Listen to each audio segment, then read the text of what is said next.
អ្នកខ្ញុំអើយស្រឡាញ់កូនគេពេកអើយពួកម៉ាក់ខ្ញុំវាម្នាក់ funny ទៅណាក៏ចូលចិត្តស្រី pretty ឃើញផ្ទះណាមានកូនក្រមុំវាសួរព្រាមពុកនៅផ្ទះទេបងវាមិនតន់ស្គាល់ឈ្មោះគេផងតែហៅពុកគេថា my father in law ខ្ញុំឈរមើលស្ទើរតែកៀងខួរវាមាន confidence ដូច superstar ទៅដល់ណាស្គាល់ដល់នោះ girl cute វាថាបោះវានិយាយ sweet ដូច actor show but actually we all know Hey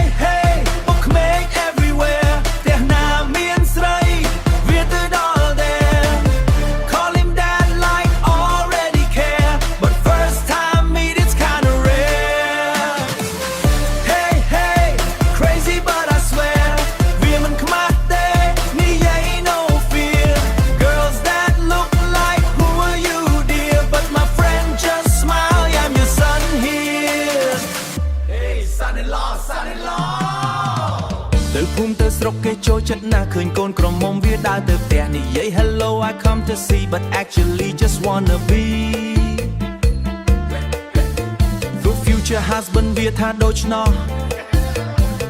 ទោះបីមិនទាន់ស្គាល់ច្បាស់ខ្ញុំសួរវា why you like that ខ្ញុំសួរវា why you like that វាឆ្លើយ bro I never look back